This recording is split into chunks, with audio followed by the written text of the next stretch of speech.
Hello, and welcome back to Flip the Switch. My name's Ryan Goodwin, and I'm here with Brian Dixon. Say hello, Brian. Yeah, hey, everybody. I'm the Chief Marketing Officer here at LifeVantage. Brian is our Senior Vice President of Research and Development. And in episode 6, we told you guys we're going to come back and talk more about the microbiome, and today is the day. So, Brian, what is the microbiome? What is the microbiome? You know, people have heard those words over and over and over again, but yeah, let's take a deep dive into what exactly the microbiome is initially. And I think we should also talk about its roles in health and kind of where the state of the art of the science is. And then maybe I think we should follow up in the next episode talking about maybe what you can do to support it. So if that works for you, Ryan, that sounds great. Take a stab at it. You Perfect. know, the microbiome, just put very simply, is this collection of all of these microorganisms that are living both in us, which I think we normally associate the microbiome with, but they also live all over us as well. I mean, literally every nook and cranny inside of our bodies are harboring these bacteria. And don't remind me. Yeah, but I mean, it's in your mouth, it's in your ears. Work lower into those folds. It's in your belly button. It's just on your skin. Between your toes. I mean, this microbiome, we're just intimately associated with each other. Mm-hmm. Yeah, we're like a walking ecosystem. We are a walking ecosystem. Yeah, a walking ecosystem, or a walking petri dish from the scientist point of view. It's scary. I mean, I don't know. I've seen a lot of stuff going around on the internet about all this stuff with washing your hands and how, depending on how well you wash them, you touch a piece of bread and you can see that bread, maybe start to rot away a little bit more quickly than with somebody with really clean hands. But yeah, we're not sterile. And it's so interesting. And, maybe medicine and science have guided us wrong in the past. The approach was always just to try to keep us as clean and as sterile as possible. I mean, with this kind of over prescription of antibiotics, antibacterial soaps, hand sanitizers, et cetera, where maybe sterility has kind of led us down the wrong path. Yeah, it definitely seems like that just might be the case here. Yeah, no question. Just, a whole bunch of interesting research. So, for example, when they tried to, it turns out to be really hard to do, but when they do this microbiome research, they'll try to breed the control animals to be completely sterile, and then they'll inoculate back in the various components of the microbiome. And it turns out that those animals that are completely sterile inside and out, they don't live very long, and they don't live very healthy lives. So some pretty... That's amazing that they can even do that. It's a Herculean effort, and they have to keep the sanitation, unbelievably clean and pure. And they're almost working like they're working with these pretty insane infectious diseases is how they have to treat it. Yeah. Well, I think that the most important thing for people to first have any kind of understanding of how important the microbiome is, just like you said, we are these walking petri dishes. We're covered in these the microbiome, these little bacteria and other small things, other little critters, I guess you might call them, and we have a symbiotic relationship. In other words, that they actually there to help us. On a lot of levels, actually. And that's what the research is starting to show, right? That there's far more connection between us and the microbiome than we ever supposed before. Yeah, and maybe even beyond a symbiotic relationship, I'd probably go as far to call it a mutualistic relationship. A symbolistic relationship are just really these kind of hitchhikers that are just kind of along for the ride. But the definition of a mutualistic relationship is that both organisms are getting benefit from living off of one another. And I think that's very clearly the case with the microbiome. We're providing them with safe haven. We're providing them with food in a lot of cases. And then I think something we'll talk about a little bit later in the episode is exactly the health benefits that these various microbes living on us and in us are giving us. Yeah. So what exactly makes up the microbiome that you would find in your gut? In broad strokes. Yeah, well, let's talk about just the microbiome everywhere in general, and then maybe we can work our way down to, I think, what most people associate the microbiome with, that being in our gut. But Yeah. literally, when you go in and you try to characterize who's living where, so whether it's your ears, your mouth, your belly button, wherever it might be, it turns out they're very distinct populations. So very, very clear evidence that who is living there is kind of meant to be there and also providing a very specific benefit. So you look at just the structures of these different organisms that are living there, and like I said, they are completely different. And I think another misnomer around the microbiome is that we only think of them as being bacteria. I think we probably focus a lot on bacteria. They're obviously Right. the most studied when it comes to the microbiome, but man, we've got a ton of organisms that are living on us and in us just besides the bacteria. So for example, we've got these things called archaea. Maybe a simple way to think about those are very, very primitive bacteria. I mean, bacteria are primitive anyway, but these archaea are incredibly even more primitive bacteria. We have like these little single cell fishes that are living on and in us that we call protozoa. So a lot of them have tails and can actually kind of wiggle around and move around on us. Oh man. We have fungi living all over us as well. I mean, this is just going to get more and more disgusting. So fungi, think about that. We're walking bread. I mean, maybe if you put us in the oven, we'd rise and be tasty. I don't know. Viruses, we think, especially right now in today's era, we think of viruses as being bad, but quite frankly, viruses can provide us a health benefit and are considered part of the microbiome. And then the last class of organism is probably just bacteria, like we were talking about. The most, I think, well associated with the microbiome, and definitely the most studied, and probably where we'll focus most of the rest of the conversation. Are they the around. the most recognized because they make up the biggest portion of the population? Yeah, well, it's hard to know for sure because part of the problem is these things are living in really unique environments in and on side of us. So it can be really hard to culture these things up. I mean, it's actually a miracle that we can take something out of our gut, for example, put it in these artificial environments outside of our guts and get them to grow up and divide and actually be studyable. I don't know if that's a word, but so we can actually study them. But if you start to think about some of those other organisms, like especially fungi and even viruses, like how do we culture them out? How do we grow them up and be able to study them even more? So it's hard to say who makes up the largest concentration of the microbiome. And I don't know if we'd have to count by number or by mass, but very clearly the bacteria are the ones that have caught the attention of microbiome researchers. Yeah, and so should we talk about some of the more meaningful research that's been coming out around that?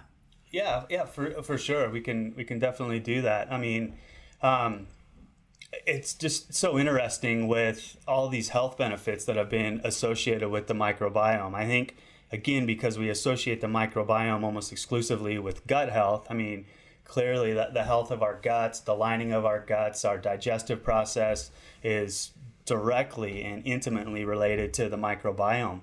But there's also been a number of other health benefits that have been associated with the microbiome. So, for example, they've been implicated in cardiovascular health, immune health. I mean, 70 to 80% of our immune cells actually live in our digestive tract. So there's literally this direct connection between our microbiome and a number of our immune cells.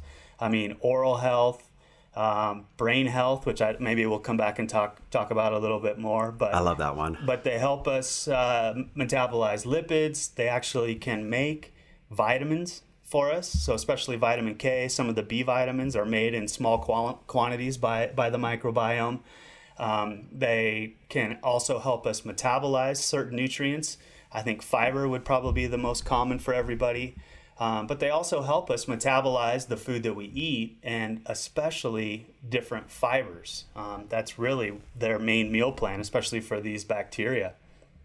So a healthy microbiome is going to help support a healthy heart. It's going to give you a better brain function. It's going to give you a better immune system. I mean, it's really seems like it's at the core of your own wellness. Yeah, right now it's really this wild west or frontier of medical research and scientific research. We know these organisms are there. We know they're absolutely essential for life and especially for health. But the research is really in its infancy, and I think as more and more comes out about this direct link with the microbiome and exactly what they're doing inside of our bodies, it's just going to be even more and more links to all sorts of different health benefits. Yeah.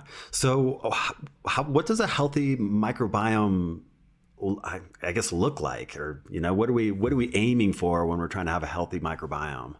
Yeah, that's literally the probably $1 trillion question. If we could figure that out and put exactly the best things we needed inside of a product, we'd be incredibly rich individuals, and LifeVantage would skyrocket. And we'd help a ton of people.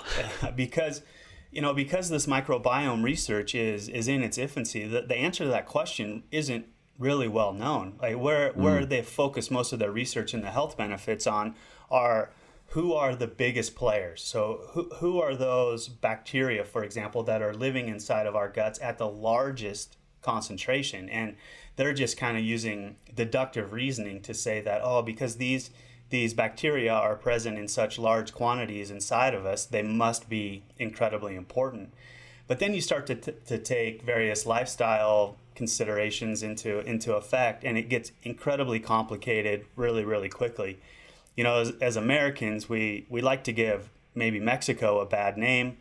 If we go travel down there, we talk about Montezuma's revenge and how we get susceptible to it's actually called traveler's diarrhea. It's not fair to pick on Mexico, but as we switch our diet, as we switch our location, and when the endogenous bacteria that live in one location is different from where you're used to living, it's that disruption in the microbiome that's causing the problem. I mean, what's so ironic is we never talk about Mexicans coming to the U.S. They get equally sick because they're changing their diet.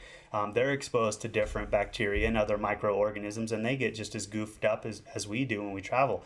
But it's the same for everywhere on the planet. If we go to Asia, if Asians come here, if we go down to South America, South Americans come here. Anytime you switch up your diet or lifestyle in relatively quick order, it can really disrupt that initial balance of the microbiome until it settles back into a new norm and we get used to that. Yeah, we were able to actually see that firsthand. Most recently, we actually did go to Mexico. Was the last time that we traveled internationally, and JC's been working on fixing some microbiome balance issues. So she's been testing her microbiome pretty regularly. She tested it a few months before we left Mexico. We all actually didn't feel great coming back from Mexico. She tested right after, and so she was able to compare her results between the two, and it was radically different. Yeah, and that's the thing. We like to think of the microbiome as being permanent, but it's incredibly dynamic. I mean, they've done studies where they'll give, let's say, a carbohydrate-rich diet, completely different population of bacteria, for example, living there than someone who's maybe on either a high fat or a high protein diet. You start to throw different fruits and vegetables in there, it completely changes again. And so your microbiome is really adapting to our lifestyle, but especially our diet. And it looks like it's pretty dynamic, and probably happens within the course of a day or two. We can start to see these wicked changes happening in the different populations that are living, especially inside of our guts. Yeah. So diet and lifestyle is probably by far the number one effector of the microbiome. Yeah, that's what was going through my brain too, that I mean, nutrition is going to have a big impact on microbiome, and microbiomes can have a big impact on your health. And we all know that a healthier diet is going to lead to better health. But one of the main reasons that just might be the case is this right here, right? That we're supporting that healthier microbiome that is actually creating that mutual relationship, and we're boosting the health of our entire ecosystem, including ourselves. Yeah, and what else looks like happening is it's almost working a lot like antibodies might be inside of our body. So antibodies are really kind of this memory of exposures to various foreign invaders from our past, right? So these antibodies and those cells that are used to produce those specific antibodies, they become present in really low levels. But then as soon as we're exposed to something we've been exposed to before, our bodies ramp up that defense mechanism. And in a lot of ways, our microbiome's that same way. So we don't really clean out kind of some of these old bugs. They're living there in low concentrations, and when they need to really kind of grow and divide and adapt to that new environment, they do it. And an example I can give that's close to me is, my wife's Colombian. We go down there on vacation at least once a year, and it's so funny because I see them eating the street food and all different sorts of street food down there. And I always have to ask the question, hey, can I eat that? And I'll either get a yes or a no. But the kids, my wife, they don't hold back, and they don't get that microbiome disruption or that traveler's diarrhea like I do. So they've, over the course of their younger lives, they've built up, and there seems to be this kind of memory aspect as well to the microbiome. So they're definitely way less affected than I am. Oh, that's fascinating. Yeah, another thing that I thought was interesting as I was getting deeper into the research and the relationship between the microbiome and health is how your metabolism can be totally affected by your microbiome. I think you were the one that was telling me about that animal study with the mice, where they were able to change the mice's microbiome and make them skinny or fat. Yeah, there's definitely direct links between the microbiome, so again, who's living there, and then whether or not you're at a predisposition to be overweight or possibly even underweight. It's just mind-blowing. Eating exactly the same calories, whatever effect that the specific population of the microbiome you have, has these different health outcomes. And it kind of goes back to looking at all of those different things we talked about before: cardiovascular health, immune health, brain health, oral health. Again, it just comes down to who's there, and they are having a very important role in our overall health. Yeah, totally. I mean, and if that isn't proof right there that there's a mutual relationship, then I don't know what else someone would need. The system is, if you really think about it on a very scientific level, I mean, the word mutualistic relationship, it couldn't apply more.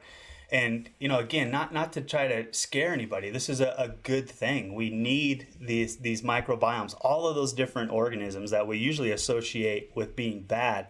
We need them to be living on and in us for optimal health. I mean, and we see these mutualistic relationships throughout nature. I mean, they're hardly exclusive to just our microbiome. But I mean, think, for example, of a honeybee and a flower. I mean, the definition of a fruit is a ripened ovule. So that means a flower has been pollinated, it gets fertilized, and then it starts to grow the seeds and the fruit around it. If we lost all of those pollinators off the face of the earth, we would never eat another fruit in our lives. I mean, how scary is that? So these mutualistic relationships, think about Finding Nemo, right? The clownfish living inside of that anemone, right? Right. The clownfish is providing all of these different services, cleaning, etc., to the anemone. And the anemone, the clownfish, is one of the few organisms, if not the only one, that can live within the tentacles of these anemone, and it provides direct shelter and protection for the clownfish. A really fascinating one for me. We don't have these up in North America, but as we start to get into Central, South America, parts of Asia, there's all these leafcutter ants. And I'm sure we've probably all seen documentaries of these lines of ants that are just carrying leaves back to the hive, or little cut up sections of these leaves back to the hive. So if you think about that, the forest is providing food for these ants. So that a branch falls, or they're even climbing up trees and starting to harvest the leaves, these ants are actually farming the leaves and eating a fungus that's feeding on the leaves. But then what they'll do is, after they've kind of farmed that crop, right, that fungus, they'll then kick the leaves out of their hives or their nests, and it basically becomes a way for the forest to nutrient cycle. So literally the forest couldn't survive if these ants weren't helping with all of this carbon and nutrient turnover that's going on, and the forest is providing food for these ants. I mean, it's just beautiful. Another great example, think of a reef out there somewhere. So if anyone's ever been snorkeling or scuba diving, right, we want to look at the beautiful coral reefs and the fishes that are swimming around it. Again, a very intimate mutualistic relationship. I mean, we've probably heard a lot in the news lately about the bleaching of various reefs around the world. And what that is either you're getting too much sunlight or UV light that's penetrating the ocean, and it's actually killing the algae that's living inside of the coral. As water temperatures change too quickly, either increasing or decreasing, it can also kill those various algae that are living inside of it. So the coral is actually this kind of bone matter. I mean, it's made out of mostly calcium, and we think of bones as white. And then the way that a lot of these coral are getting their color is from the different algae that are living inside of it. So again, the coral is providing a structure and a home, and the algae is really filtering the seawater and also providing food for itself, but also for the coral organisms themselves. So we see this everywhere. I mean, I know I talk a lot about me loving to garden, but it all comes down to the health of the soil. And the health of the soil isn't just making sure it's nutrient rich, but one thing we have to add is a lot of organic matter. And as that organic matter is being broken down, we have other bacteria and fungi that are living inside of the soil. For example, there's this fungi that's called mycorrhizae. These mycorrhizae, they thought were initially pests. They thought, oh my gosh, there's this fungus that's literally wrapping around the roots of these different plants. But what they found was that there's this intimate relationship between this fungus and the roots of various plants, whereby the fungus is actually acting as an extension of the roots. And so it's increasing the surface area so a plant can take up more water and more nutrients from the soil. And then as the plant's doing its photosynthesis, it's making sugar, it's making energy for itself. It'll send those sugars back down to the roots and will help feed that fungus that's intimately involved. So we see this mutualistic relationship just everywhere in nature. I mean, I can go on and on. Lichens, for example. But when we talk mostly about what's going on in humans, especially in our guts, it's just so beautiful how it's been sent up. As we work our way down the digestive system, and maybe we'll encourage people to go back and listen to the last episode on just kind of what your digestive tract is and how it's working. But as we're working our way down the digestive tract, after we get outside of the stomach, you literally start to increase the number of bacteria. And as we get towards the very bottom of our digestive system is where we find the majority of these microbiome organisms. Mm-hmm. So if you think about that, they're not there trying to hurt us in any way. They're literally sitting at the bottom of our digestive system, and they're letting us take a first stab at absorbing everything that we can. And basically the microbiome said, okay, well, if you can't absorb it, then we're basically going to take your leftovers and utilize all that leftover stuff for food. And a lot of that tends to be fibers, but even fats and proteins can make it down to the bottom of the digestive tract, and that's where some of that nutrient metabolism by this microbiome provides such an important health benefit for us. Why do you think that bacteria in general, and especially bacteria in the gut, for so long got this bad rap? Because I know that when I was a kid, bacteria and germs, there was this extreme phobia about those, and being clean, and just like you said, we become over sterile, and I know that when I was a kid, that antibiotics were being prescribed pretty frequently by doctors, like candy. Yeah, almost just like candy. How do you think we got it so wrong? Well, I'm just speculating here, so take this with a grain of salt. But I think it dovetails into why also we were so slow to determine the importance of vitamins and minerals. And it all started with Louis Pasteur. I mean, you've heard of like pasteurizing different foods. I mean, it comes from Louis Pasteur, a French scientist who really came up with the germ theory of disease. And so early on in science and medicine, they thought the cause of all disease was some microorganism that was living on and in us. And so we needed to get rid of these organisms from our body to have optimal health. The reason that impeded, I would say, especially nutritional research, is when these diseases of nutritional deficiency really started to arise. I mean, we can go back as far as maybe the early sailors and explorers that were sailing around the world, and were really prone to scurvy and rickets and some other things. But a lot of that early disease, they were misled because of past years' hypothesis and now theory that, the cause of this disease, even though it was a nutritional deficiency, they thought it had to be due to some microorganism that had infected these individuals. So people were looking forever to try to figure out what was making these people sick. And then it just turns out now in hindsight, it was things incredibly simple to get, like vitamin D, vitamin B12, and vitamin C. And I think that probably fed in a little bit to maybe what was going on in the microbiome. It's just, these nasty, quote unquote, nasty viruses and bacteria are living on and in us. It can't be good. So let's try to get rid of them. Yeah. Crazy stuff. I am finding myself spending more and more time thinking about how I can support these little guys.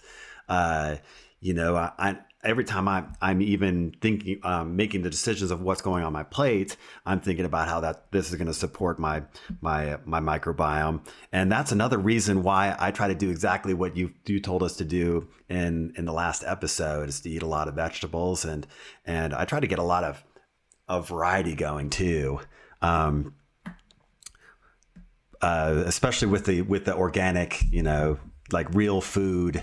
I try to get as much of that as I possibly can. And do you think that there's a benefit to like locally sourced types of food when it comes to the microbiome? And yeah, I think one, it's just healthier. So it's been shown that after harvest, the longer that food sits, the nutritional quality just starts to degrade. As oranges, for example, are sitting around, that vitamin C, it starts to become found in lower and lower concentrations. I mean, the whole reason a lot of nutrients are so important to our body is they conduct chemical reactions. And these chemical reactions, by definition, are the changing of these structures of these different compounds, and nutrients are central to doing that. So they're very reactive in nature. And so two things that any nutrient hates is just water and air. So the longer stuff's sitting around, the less nutritional quality it's going to have.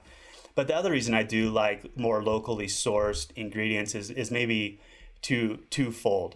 The first is, as we were talking about, just the environment that's surrounding us. We get adapted to whatever bacteria and fungi, viruses are living around us. And so we're used to being around those things. And we also need to use those to kind of seed ourselves as well. So, we're actually born sterile.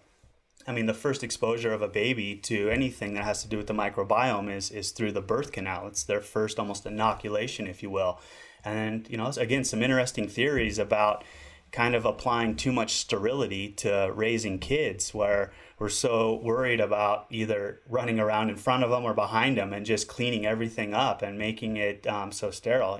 Back when I grew up, I remember making mud pies and playing in the dirt. I'm sure my fingers were in my mouth nonstop, but it's that kind of healthy exposure to the outside environment that seems to be very important, especially early in life when we're much younger, to start to develop a healthy, robust, diverse microbiome. So that's one reason I like local food is, we want to wash our fruits and vegetables for sure, but it turns out it's going to be really hard to wash off a lot of these different microorganisms. So especially as we're eating raw vegetables, raw fruit, we're going to be exposing ourselves to different bacteria. So it may as well be the local bacteria and other microorganisms. And the other reason I think local is important is, again, just through storage and then transit. A lot of those microbiome organisms, they're just not going to survive the storage and transit as long. So you're also more likely to get a higher dose, if you will, of the different microorganisms from locally sourced food. Yeah, well, I think that makes perfect sense. So for those of you listening at home, if you love this topic about the microbiome, you're going to want to tune into our next episode. We're going to get targeted on how you can support a healthy biome with probiotics and prebiotics. So come right back to flip that switch. This is Ryan Goodwin and Brian Dixon signing off. Thanks, everybody. Thanks for listening to Flip the Switch, a podcast by LifeVantage. The views expressed in this podcast are those of the authors and do not necessarily reflect the official policy or position of LifeVantage or any other agency, organization, employer, or company. These statements have not been evaluated by the Food and Drug Administration. These products were not intended to diagnose, treat, cure, or prevent any disease. The employee product experiences shared in this podcast are unique to the individual sharing his or her experiences and are not a guarantee that any consumer will experience the same product results or benefits. If you have any questions about whether or not any LifeVantage product is a product you can take, consult with your healthcare provider.